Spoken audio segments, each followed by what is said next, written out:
Man, in all of the chaos of getting my weekend stream started and trying to boil down this new control point system to an easy formula for you dudes, I totally missed the spicy second look at our roadmap for this year in Generation Zero.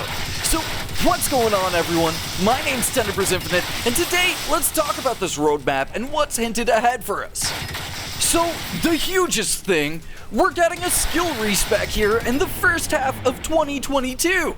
This means, hopefully soon, we'll have a skill respec system so we can really just have fun experimenting with different builds. No extra grinding for a second character needed.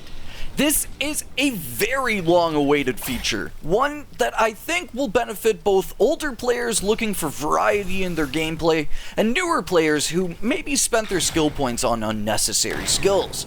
We realistically only have 3 months left of the first half of 2022, so half of the first half, and since that half's already gone by, it probably won't be a huge wait till we have the respec system in place. Next up are control points, and this is a kinda compounded topic for you dudes here. First of all, new control points are coming. With our current system, we have 7 control points to take and can have 4 bases at a time in the forest region. So, more than likely, our next control point update will see us obtaining new control points in a different region, which is going to be huge for control points as a whole.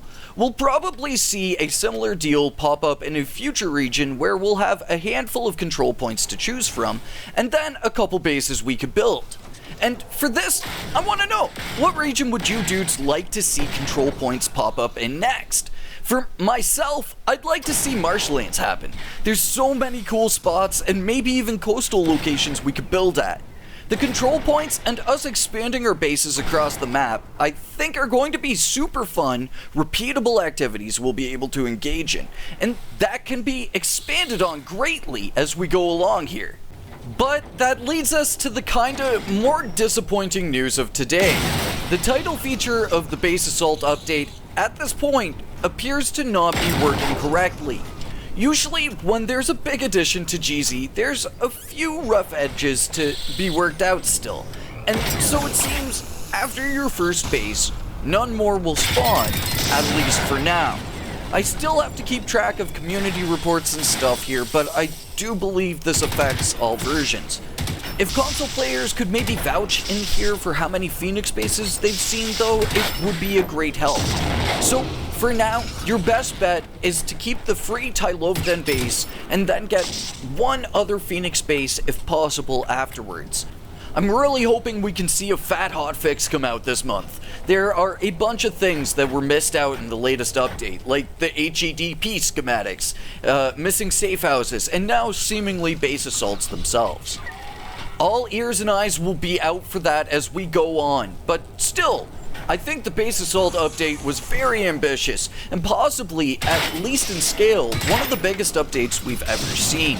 And that in itself is super respectable, even if there's still more to be sorted along the way here. And then lastly, monthly and community assignments. This is another kind of work in progress system here in Generation Zero, but I'm hoping as we get to these exciting new facets of assignments, that assignments themselves will be fixed up and working proper. It's another system just like the base assault and defense that will all meld together to make a really meaty experience for us in just our day-to-day gameplay. So dudes, there we go. Skill respecs, more revamps, tightening up assignments, fixing and optimizing bugs out of existence, and getting this control point system up and running. We have a lot to look forward to in the coming weeks and months of Generation Zero. So cheers my dudes, and thank you for watching. Stay awesome, and I will catch you all in the next one. Until then, peace.